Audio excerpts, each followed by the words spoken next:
Hello बच्चों, स्वागत है आप सभी का। तो चलिए, आज पिछली क्लास में हम लोग भौतिक विज्ञान के कुछ नियम जैसे प्रकाश हुए, प्रकाश के बारे में पढ़ चुके थे। प्रकाश से संबंधित अन्य घटनाएं होती हैं, जैसे प्रकाश का परावर्तन होता है, अपवर्तन होता है। इस प्रकार से अनेक घटनाएं प्रकाश में घटित होती हैं। तो पिछली क्लास में हम लोगों ने उसके बारे में पढ़ लिया था। तो इस क्लास में हम लोग उसके आगे चर्चा करते हैं। तो इस क्लास में हम लोग क्या चर्चा करेंगे? इस क्लास में हम लोग प्रकाश के परावर्तन से संबंधित नियम दिए गए हैं, उन नियमों का अध्ययन करेंगे। तो चलिए, प्रकाश से संबंधित कुछ परिभाषाएं और भाषाएं हो गई थी।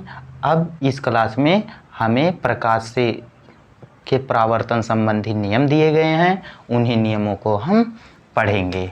तो प्रकाश के परावर्तन संबंधी नियम। तो पिछली क्लास में हम लोगों ने एक चित्र बनाया था। कौन सा चित्र था? एक प्लेन समतल तल लिया था। तो समतल तल लिया था, तो ये क्या हो गया? समतल तल। समतल तल,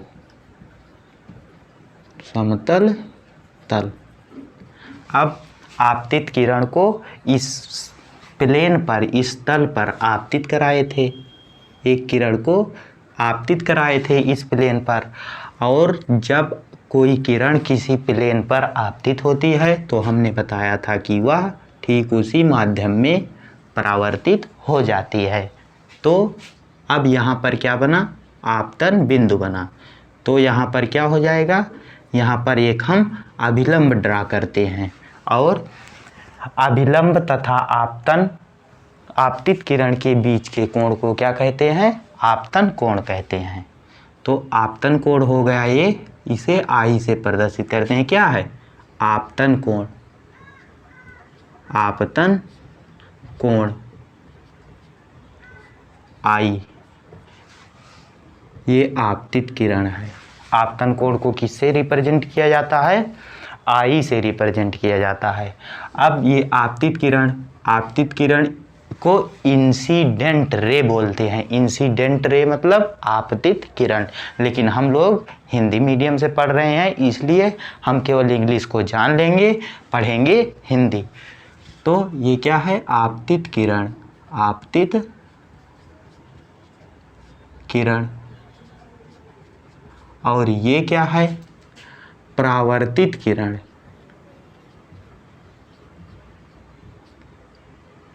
परावर्तित किरण। परावर्तित किरण, ये आपतित किरण और ये परावर्तित किरण। ये परावर्तक तल, जिसे समतल तल भी बोलते हैं, या इसे क्या कहते हैं? परावर्तक तल। परावर्तक तल क्या कहते हैं? परावर्तक तल। तो अब ये आपतित किरण हो गई, ये परावर्तित किरण हो गई, और ये हमारा क्या हुआ? अभिलंब। इसे अभिलंब, क्या है? अभिलंब।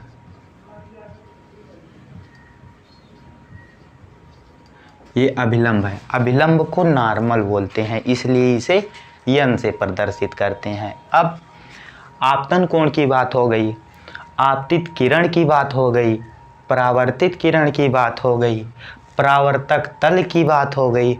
अब हमारा कौन बचा? परावर्तन कोण बचा। आपतन कोण के बाद परावर्तन कोण। परावर्तन कोण। तो परावर्तन कोण, आपतित किरण को क्या कहते हैं? Incident ray. और आपतन कोण को क्या कहते हैं? Incident angle. परावर्तित किरण, इस परावर्तन कोण को क्या कहते हैं? Reflective angle. और इस परावर्तित किरण को क्या कहते हैं? रिफ्लेक्टिव रे। तो परावर्तन कोण को रिफ्लेक्टिव एंगल कहते हैं। तो रिफ्लेक्टिव का पहला अक्षर क्या है? आर है, इसलिए हम इसे आर से रिप्रेजेंट करते हैं। तो ये थी हमारी बेसिक जानकारी। अब इसके बाद हम परिभाषा पढ़ेंगे इन सभी चीज़ों की, और इसके बाद हम परावर्तन के नियम का अध्ययन करेंगे। तो अब आपतन कोण और परावर्तन कोण की परिभाषा पढ़ते हैं। तो आपतन कोण किसे कहते हैं? हेडिंग डालिए आपतन कोण। अब ध्यान से देखिए, आपतन कोण यही तो है, यही इतना क्या है? आपतन कोण। इतना क्या है? आपतन कोण। तो आपतित किरण ये बीच किसके है? किसके बीच ये इतना स्थान है? ये इतना स्थान आपतित किरण और अभिलंब के बीच स्थान इसका है। तो हम इसे बोलेंगे कि आपतित किरण और अभिलंब के बीच बने कोण को, क्योंकि ये आपतित किरण और अभिलंब के बीच बना है, तो आपतित किरण और अभिलंब के बीच बने कोण को आपतन कोण कहते हैं। तो चलिए हम परिभाषा लिखते हैं आपतन कोण की। आपतित किरण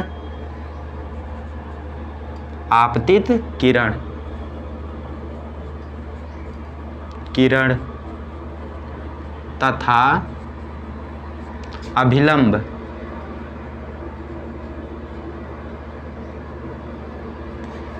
के बीच बने कोण को क्या कहते हैं? आपतन कोण। आपतन कोण कहते हैं। इसे किससे प्रदर्शित करते हैं? इसे आई से प्रदर्शित करते हैं। क्यों? क्योंकि इसकी इंग्लिश का फर्स्ट लेटर आई से प्रारंभ होता है। तो इसे हम किससे प्रदर्शित करते हैं? इसे आई से प्रदर्शित करते हैं।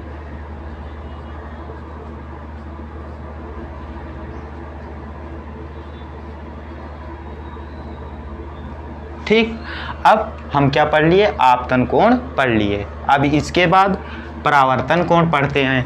तो परावर्तन कोण देखिए, परावर्तन कोण कितना है? यही तो ये परावर्तन कोण है ना। तो परावर्तन कोण यहाँ से लेकर यहाँ के बीच बना कोण क्या है? परावर्तन कोण।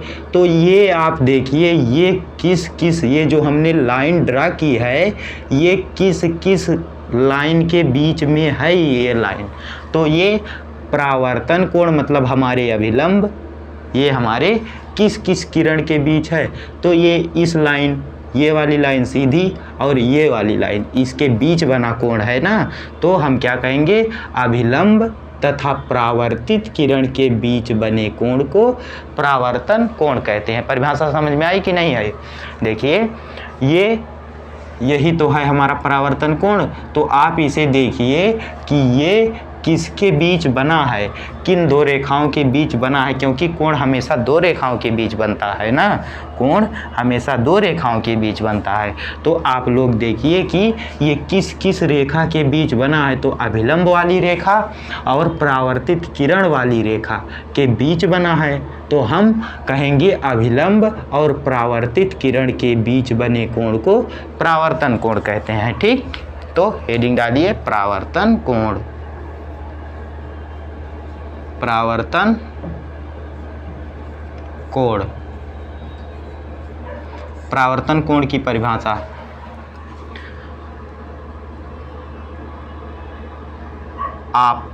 परावर्तन कोण। तो परावर्तन कोण किस के बीच बना है? अभिलंब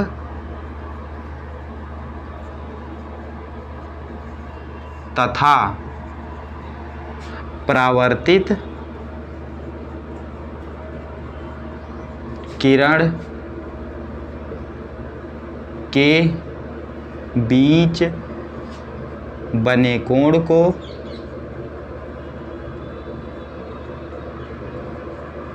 क्या कहते हैं? परावर्तन कोण कहते हैं। परावर्तन कोण कहते हैं। अब बारी आई कि इसे प्रदर्शित किसे करते हैं? तो इसे किससे प्रदर्शित करते हैं? आर से स्मॉल, आर से प्रदर्शित करते हैं।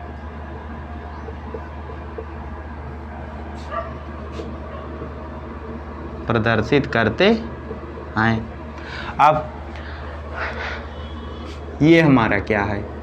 ये हमारा है आपतन बिंदु। इसे क्या बोलते हैं? आपतन बिंदु। क्या कहते हैं? आपतन बिंदु। तो आपतन बिंदु किसे कहते हैं? किसी परावर्तक तल, ठीक, किसी परावर्तक तल, ये क्या है? परावर्तक तल है ना, तो किसी भी परावर्तक तल पर स्थित वह बिंदु जिस पर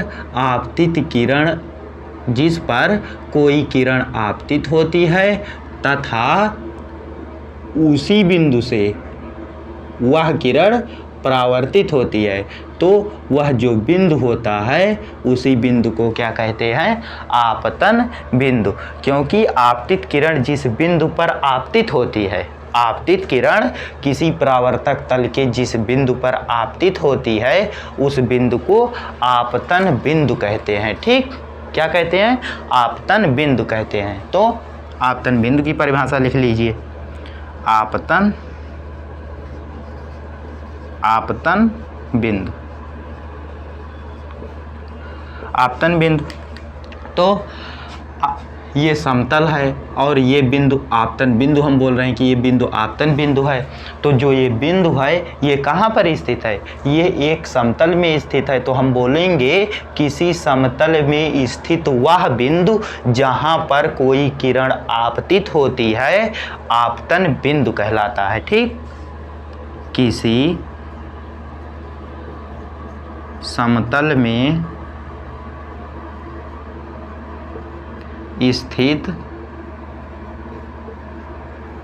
वह बिंदु जहाँ पर कोई किरण आपतित होती है आपतन बिंदु कहलाता है। क्या कहलाता है? आपतन बिंदु कहलाता है। ठीक, किसी समतल में स्थित वह बिंदु, क्योंकि आपतित किरण को हम ये परावर्तन पढ़ रहे हैं तो आपतित किरण को हम एक समतल में आपतित कराएंगे, तो किसी समतल में स्थित वह बिंदु जहाँ पर कोई किरण आपतित होती है आपतन बिंदु कहलाता है। ठीक, जहाँ पर कोई किरण आपतित होती है आपतन बिंदु कहलाता है।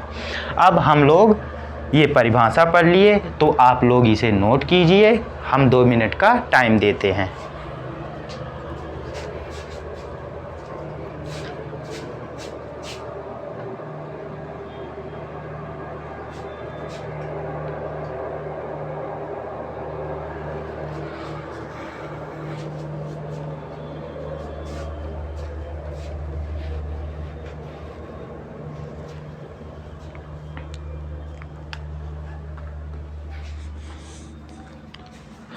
तो चलिए बच्चों, आप लोग, मैं आशा करता हूँ कि नोट कर चुके होंगे या स्क्रीनशॉट ले चुके होंगे। तो चलिए अब हम इसके बाद परावर्तन के नियमों को पढ़ते हैं। तो इसके बाद हम क्या पढ़ते हैं? परावर्तन के नियमों को पढ़ते हैं।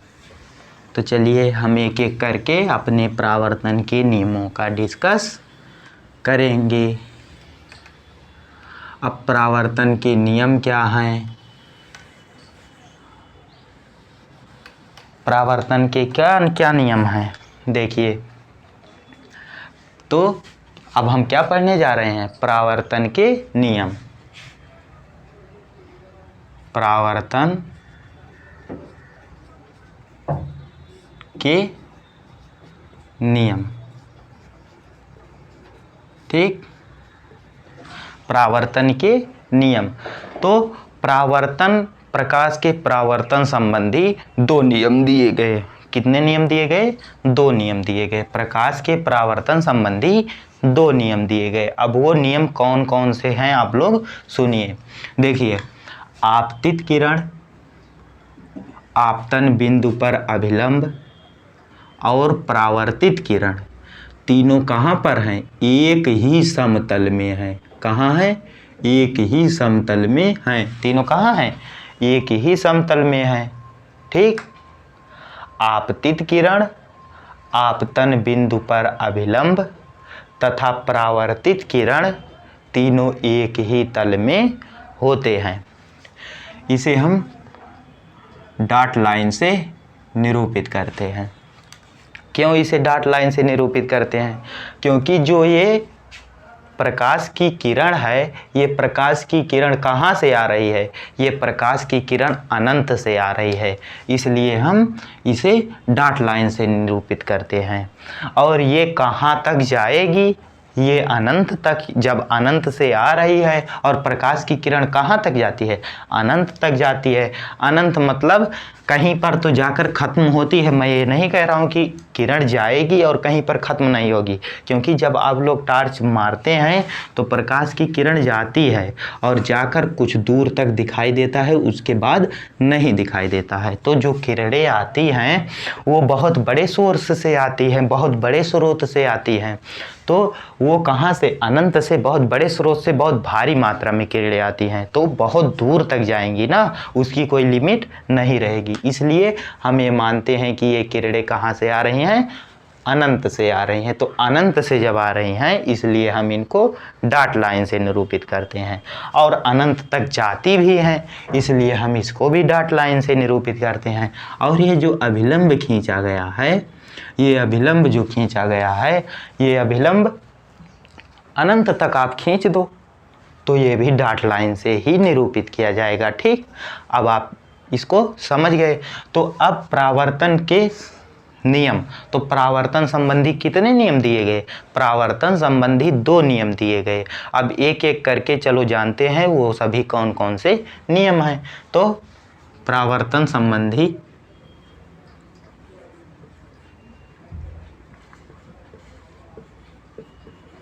परावर्तन संबंधी 2 नियम हैं।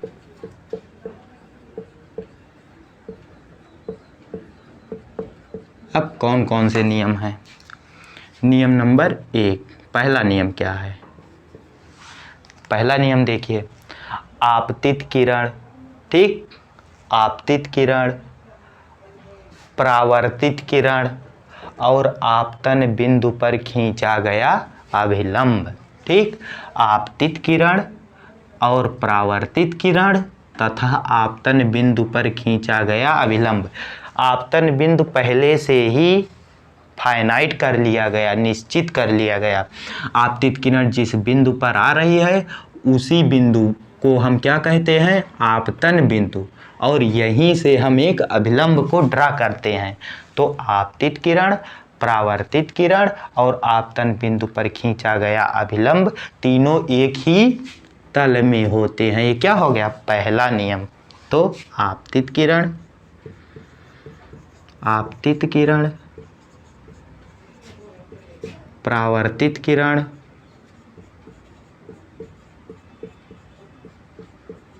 किरण तथा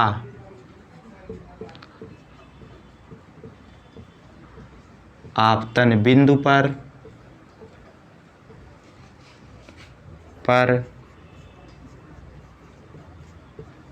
खींचा गया अभिलंब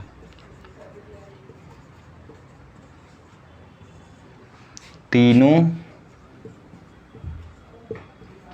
एक ही तल में होते हैं। ये क्या हो गया? पहला नियम।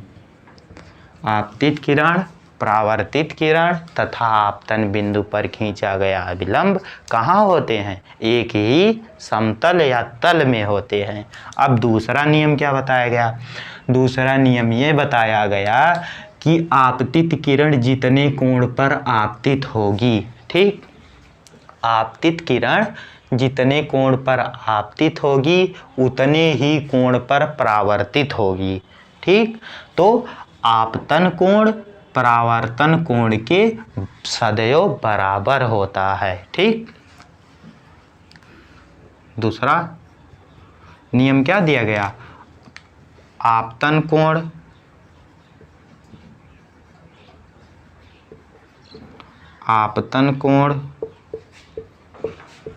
सदैव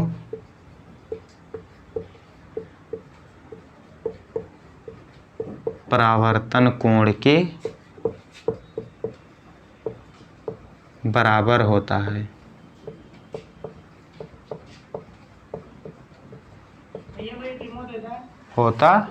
आपतन कोण सदैव परावर्तन कोण के बराबर होता है। अब इसके बाद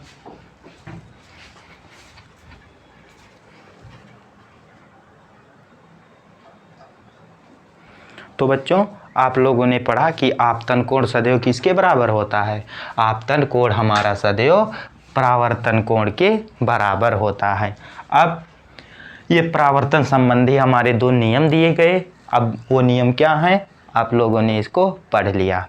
अब इसके बाद आपके बुक में जो अगली हेडिंग है वो प्रकाश की उत्क्रमणीयता है। क्या है, प्रकाश की उत्क्रमणीयता।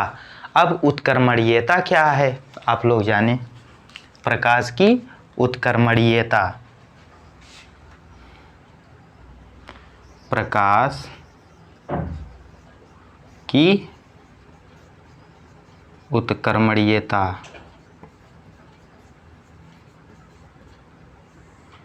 ये परीक्षा में नहीं आता है लेकिन आप लोग इसे जान लें कि प्रकाश की उत्क्रमणीयता होती क्या चीज़ है। तो ध्यान से देखिए, प्रकाश की उत्क्रमणीयता को जब परिभाषित किया जा रहा था, क्या किया जा रहा था, परिभाषित किया जा रहा था जब प्रकाश की उत्क्रमणीयता को, तो इसको कहाँ से उठाया गया, आपतन कोण और परावर्तन कोण से उठाया गया। इसकी जड़ क्या है, आपतन कोण और परावर्तन कोण है, क्योंकि आपतन कोण और परावर्तन कोण बराबर होता है, इसलिए प्रकाश की किरणों में उत्क्रमणीयता होती है। अब उत्क्रमणीयता इसकी इंग्लिश होती है रिवर्सिबिलिटी। रिवर्सिबिलिटी क्या होती है, रिवर्सिबिलिटी।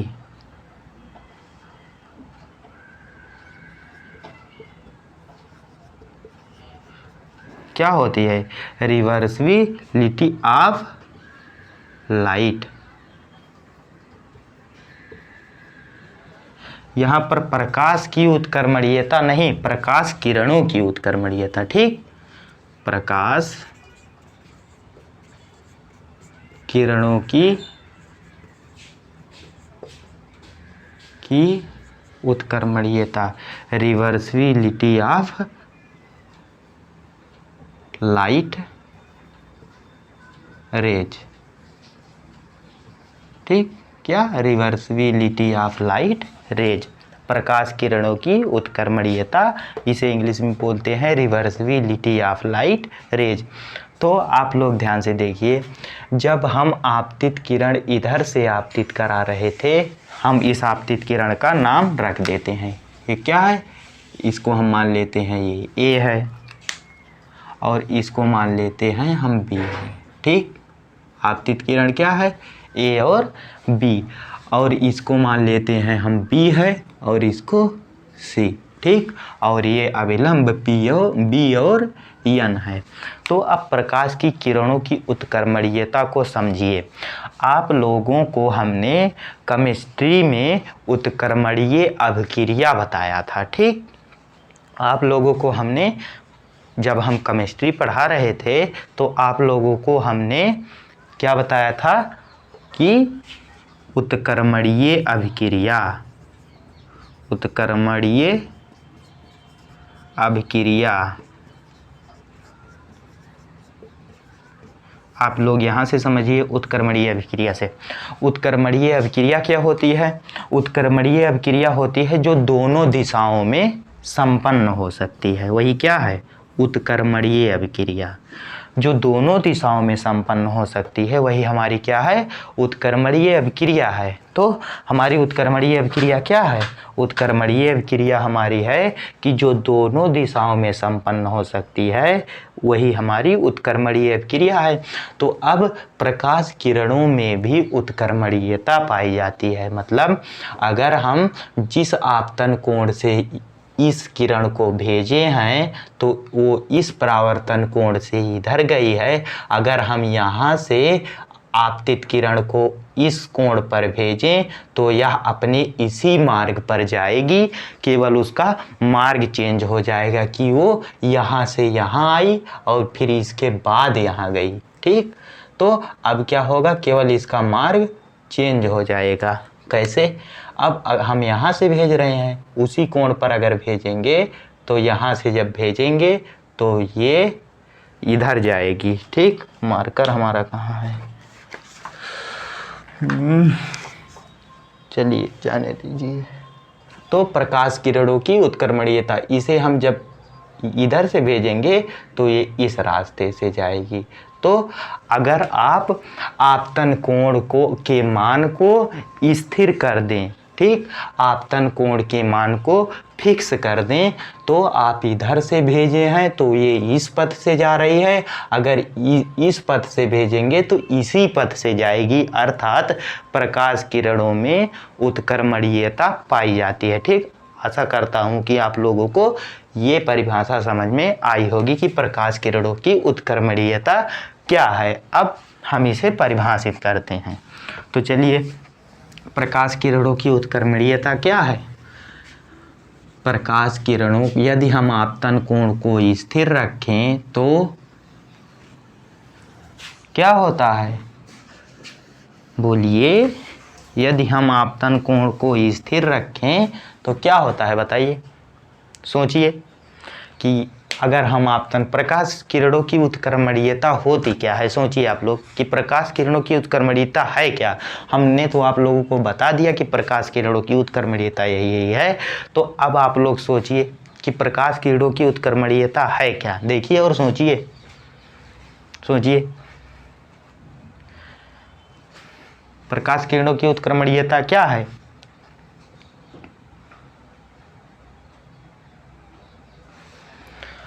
देखिए मैं बता रहा हूँ, अब यहाँ पर, कहाँ, यहाँ पर, कहाँ पर, यहाँ पर, तो यहाँ पर देखिए, यदि यहाँ पर आपतित किरण AB है और परावर्तित किरण BC है और आपतन कोण I है, तो यदि हम आपतन कोण को स्थिर रखकर परावर्तित किरण जिस मार्ग से गई है उस मार्ग से आपतित किरण को लाएं तो परावर्तित किरण इस आपतित किरण के मार्ग का अनुसरण करती है, अतः प्रकाश की किरणों में उत्क्रमणीयता पाई जाती है। ठीक, ये ऐसे ही जाने, ये परीक्षा में आता नहीं है। अब इसके बाद प्रकाश किरणों की उत्क्रमणीयता हो गई। अब हमारा इसके बाद आता है प्रतिबिंब। क्या आता है, प्रतिबिंब। अब आप लोग जाने कि प्रतिबिंब होता क्या है, पहले आप लोग इसे नोट कीजिए, उसके बाद हम आगे बताते हैं। आप लोग इसे नोट कीजिए। अब इसके बाद हमारा आता है, क्या आता है, प्रतिबिंब। तो प्रतिबिंब देखिए, तो आप लोग सोचिए कि प्रतिबिंब है क्या। शीशे में हम अपने चेहरे, अपने मुख को क्या करते हैं, देखते हैं कि क्या करते हैं। तो अगली हमारी हेडिंग क्या आएगी, प्रतिबिंब, जिसको इमेज बोलते हैं। हम अपने शीशे में अपने चेहरे को देखते हैं तो ये क्या होता है, हमारा प्रतिबिंब होता है। ठीक, क्या होता है, हमारा प्रतिबिंब होता है। जैसे जैसे हम क्रिया करते हैं ठीक वैसे ही हमारा प्रतिबिंब क्रिया करता है, क्योंकि अपने एक्सप्रेशन को परिवर्तित करने पर हमारी बॉडी परिवर्तित होती है और बॉडी जैसे परिवर्तित होती है तो बिंदु वस्तु का प्रतिबिंब वैसे ही दिखाई देता है। तो समझिए क्या हेडिंग, प्रतिबिंब।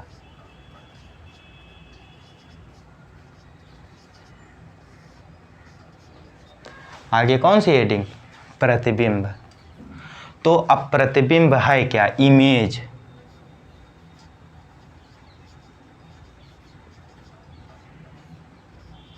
इमेज क्या है? इमेज। प्रतिबिंब को परिभाषित कैसे किया गया? आप लोग बताइए कि प्रतिबिंब को परिभाषित कैसे किया गया। सोचिए, हमने आप लोगों को पढ़ाया था प्रतिबिंब को परिभाषित कैसे किया गया। सबसे पहले एक बिंदु वस्तु ली गई। क्या ली गई? बिंदु।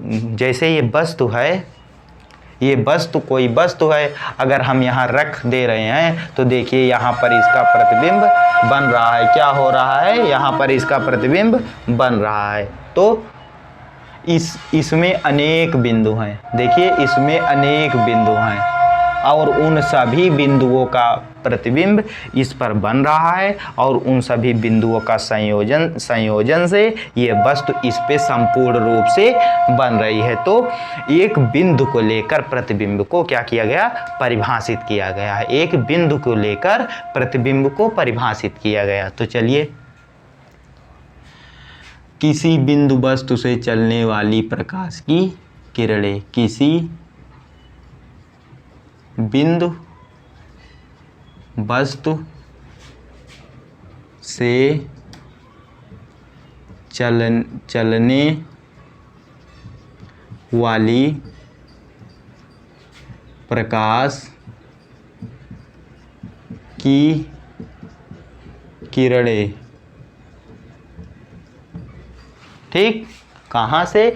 किसी बिंदु वस्तु से चलने वाली प्रकाश की किरणें परावर्तन के पश्चात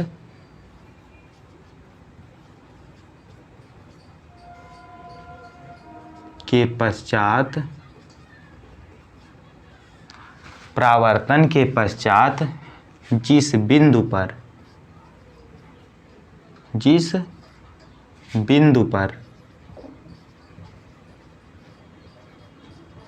पर मिलती हैं अथवा मिलती हुई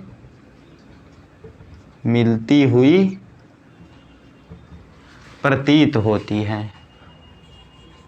क्या होती हैं? प्रतीत होती हैं। तो उस बिंदु वस्तु को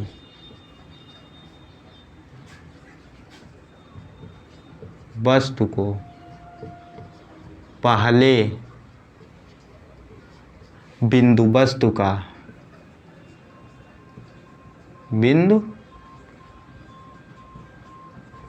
का क्या कहते हैं? प्रतिबिंब कहते हैं।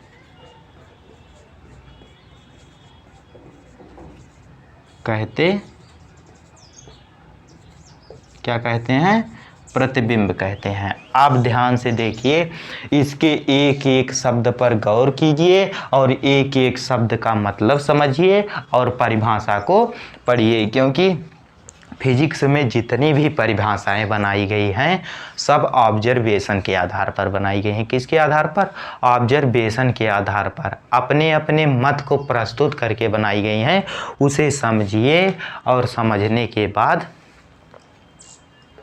ठीक, तो किसी बिंदु वस्तु से कोई चीज़ इस फिजिक्स में रटी नहीं जाती है, समझी जाती है, समझ कर याद की जाती है। ठीक है, कोई भी चीज़ रटी नहीं जाती है। तो एक एक शब्द को समझिए, अपने आप परिभाषा याद हो जाएगी।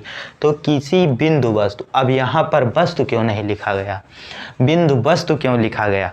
क्योंकि जब प्रतिबिंब को परिभाषित किया जा रहा था तो ये वस्तु नहीं ली गई, संपूर्ण वस्तु नहीं ली गई, एक बिंदु लिया गया। क्या लिया गया? एक बिंदु लिया गया। तो वो बिंदु किसका था? वो बिंदु वस्तु का था। किसका बिंदु लिया गया? उस वस्तु का लिया गया। तो इसलिए बिंदु वस्तु मतलब वस्तु का बिंदु, एक बिंदु, और इन सभी बिंदुओं से जुड़कर वही इसका संपूर्ण प्रतिबिंब बनता है। इसलिए यहाँ पर बिंदु वस्तु का प्रयोग किया गया। तो किसी बिंदु वस्तु से चलने वाली प्रकाश की किरणें, अब ये बिंदु वस्तु है। अब जैसे लाइट आ रही है तो इसके सभी बिंदुओं पर पड़ रही है कि इसका कोई भाग ऐसा है जिस पर लाइट नहीं पड़ रही है। लाइट आ रही इसके सभी बिंदुओं पर पड़ रही है ना, इसमें छोटे छोटे बिंदु हैं तो सभी बिंदुओं पर लाइट पड़ रही है। तो उसमें से एक बिंदु को उठाया गया और उसी को लेकर हमारा प्रतिबिंब को परिभाषित किया गया। तो उस बिंदु वस्तु से बिंदु लिया गया, इसलिए बिंदु वस्तु का प्रयोग किया गया। और उससे चलने वाली प्रकाश की किरणें परावर्तन के पश्चात जिस बिंदु पर मिलती हैं अथवा मिलती हुई प्रतीत होती हैं, उस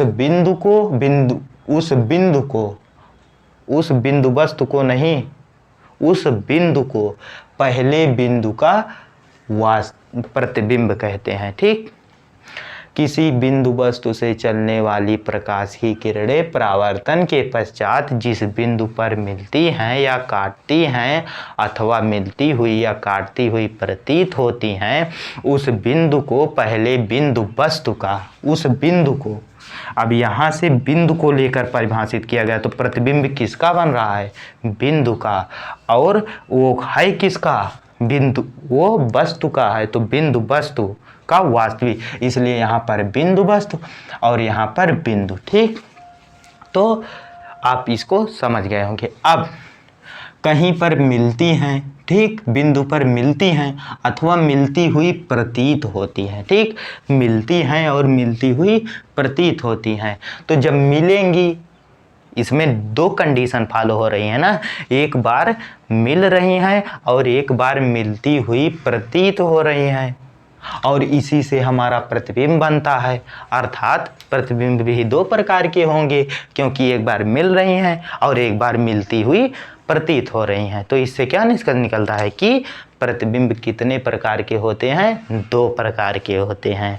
अब जब मिलेंगी, ठीक, आप किसी से मिलें, ठीक, आप किसी से मिलें तो वास्तव में मिल रहे हैं ना, आप किसी से मिलें तो क्या हो रहे हैं? वास्तव में मिल रहे हैं, तो क्या कहेंगे? वास्तव में जब मिलेंगी तो वास्तविक प्रतिबिंब कहेंगे। और अगर आप किसी का आभास करें कि, तो उसको क्या कहेंगे? आभासी प्रतिबिंब। अब प्रतिबिंब कितने प्रकार के होते हैं? क्योंकि एक बार किरणें मिलती हैं और एक बार मिलती हुई प्रतीत होती हैं, तो कितने प्रकार के प्रतिबिंब हुए? प्रतिबिंब दो प्रकार के हुए। जब मिलेंगी तब वास्तविक प्रतिबिंब होगा। अब जब मिलती हुई प्रतीत होंगी तब क्या होगा? आभासी प्रतिबिंब होगा। तो अब हम एक बार वास्तविक प्रतिबिंब पढ़ेंगे और एक बार क्या पढ़ेंगे? आभासी प्रतिबिंब। तो नंबर 1 प्रतिबिंब कहते हैं। अब प्रतिबिंब दो प्रकार के होते हैं। कितने प्रकार के? दो प्रकार के। प्रतिबिंब दो प्रकार के होते हैं। प्रतिबिंब कितने प्रकार के होते हैं? दो प्रकार के होते हैं। अब नंबर 1 वास्तविक प्रतिबिंब,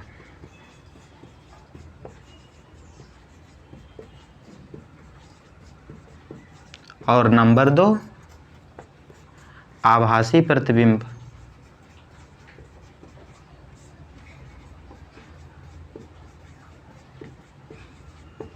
कितने प्रकार के प्रतिबिंब होते हैं? दो। कौन कौन से?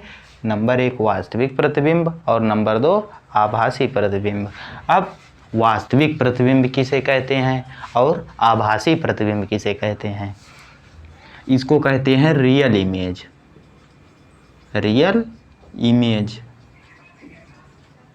और इसको क्या कहते हैं? Virtual image.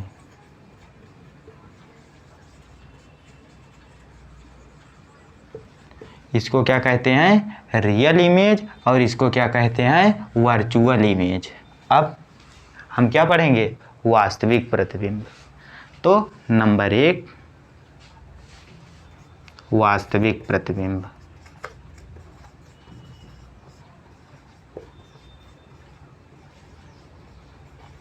क्या? वास्तविक प्रतिबिंब। अब नंबर 1 क्या हुआ? वास्तविक प्रतिबिंब। अब यहीं से परिभाषा निकलेगी। ठीक, आप अगर प्रतिबिंब की परिभाषा याद कर लेते हैं तो यहीं से आपको वास्तविक और आभासी प्रतिबिंब की परिभाषा अलग अलग याद करने की आवश्यकता नहीं है। आप अगर याद कर लेंगे तो यहीं से आपकी वास्तविक प्रतिबिंब और आभासी प्रतिबिंब की भी परिभाषा निकल जाएगी। तो देखिए, जब वास्तविक प्रतिबिंब बनेगा मतलब किरणें वास्तव में काटेंगी ना, जब वास्तविक प्रतिबिंब बनेगा तो किरणें वास्तव में काटेंगी अर्थात किरणें वास्तव में मिलेंगी। तो इसमें से हम क्या हटाएंगे, जो मिलती हुई प्रतीत हो रही हैं उस शब्द को गायब कर देंगे तो हमारी किसकी परिभाषा निकल जाएगी, वास्तविक प्रतिबिंब की परिभाषा निकल जाएगी। और हमें जब आभासी प्रतिबिंब की परिभाषा बतानी होगी तो हम इसमें से क्या, आभासी प्रतिबिंब की परिभाषा हमें बतानी है तो हम वास्तविक वाला मिलती हैं गायब कर देंगे तो हमें क्या मिल जाएगा, आभासी प्रतिबिंब की परिभाषा मिल जाएगी। तो परिभाषा देखिए, किसी बिंदु वस्तु से चलने वाली प्रकाश की किरणें परावर्तन के पश्चात जिस बिंदु पर वास्तव में मिलती हैं, ठीक, वास्तव में मिलती हैं उसे, उस बिंदु का क्या कहते हैं, वास्तविक प्रतिबिंब कहते हैं। तो क्या किसी वस्तु से, किसी बिंदु वस्तु से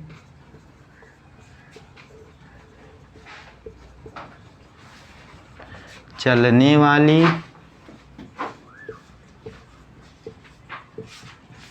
प्रकाश की किरणें परावर्तन के पश्चात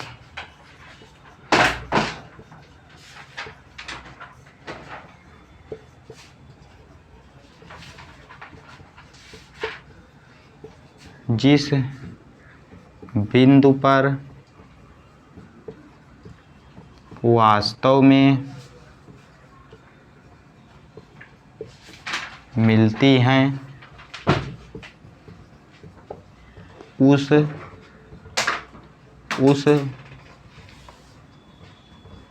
बिंदु वस्तु को क्या कहते हैं, उस बिंदु वस्तु को पहले बिंदु वस्तु का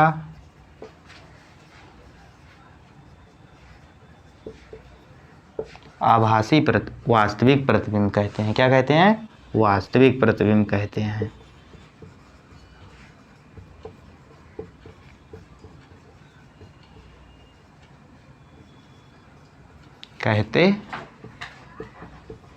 अब वास्तविक प्रतिबिंब हो गया। अब नंबर 2 आभासी प्रतिबिंब। आभासी प्रतिबिंब, आभासी प्रतिबिंब क्या है, अब यहीं पर जहाँ वास्तव में मिलती हैं वहीं पर काटती हुई प्रतीत होती हैं अगर कर देंगे तो हमारा क्या हो जाएगा, आभासी प्रतिबिंब। किसी बिंदु वस्तु से चलने वाली, किसी बिंदु वस्तु से चलने वाली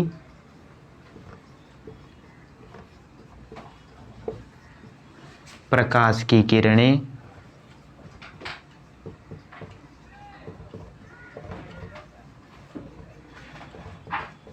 परावर्तन के पश्चात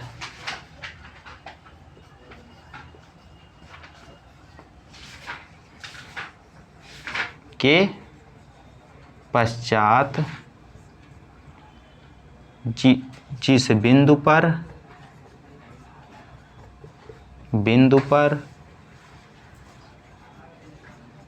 मिलती हुई प्रतीत होती हैं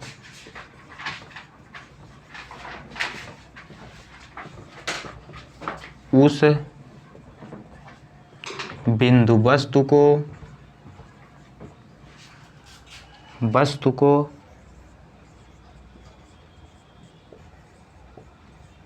पहले बिंदु वस्तु का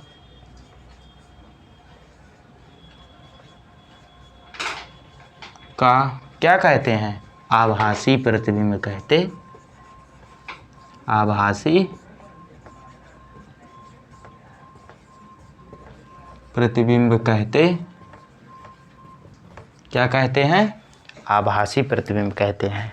अब वास्तविक प्रतिबिंब और आभासी प्रतिबिंब के कुछ गुण हैं जो आपकी बुक में दिए गए हैं। तो चलिए, वैसे ज़्यादा गुण नहीं हैं तो हम यहीं पर देख लेते हैं कौन कौन से गुण हैं। नोट, हेडिंग डालिए नोट। अब नोट में नंबर 1, नंबर 1 किसके लिए है? वास्तविक प्रतिबिंब के लिए। और नोट नंबर 2 आभासी प्रतिबिंब के लिए। किरणें वास्तव में काट रही हैं तो वास्तविक प्रतिबिंब को पर्दे पर लिया जा सकता है। ठीक, वास्तविक प्रतिबिंब को पर्दे पर लिया जा सकता है। वास्तविक प्रतिबिंब को पर्दे पर क्या किया जा सकता है? लिया जा सकता है।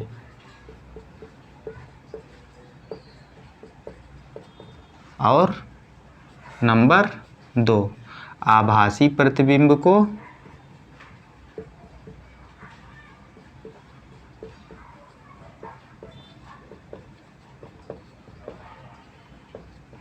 पर्दे पर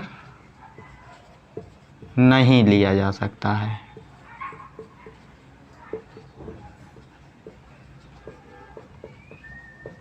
तो हम लोग आज क्या क्या पढ़े? परावर्तन संबंधी नियम पढ़े, प्रकाश किरणों की उत्क्रमणीयता पढ़े, उसके बाद प्रकाश किरणों की उत्क्रमणीयता को पढ़ने के बाद प्रतिबिंब के बारे में पढ़े। अब प्रतिबिंब के बारे में पढ़ने के बाद वास्तविक प्रतिबिंब और आभासी प्रतिबिंब के बारे में पढ़े। इसके बाद हम लोग नेक्स्ट क्लास में आगे गोलीय दर्पण के बारे में पढ़ेंगे।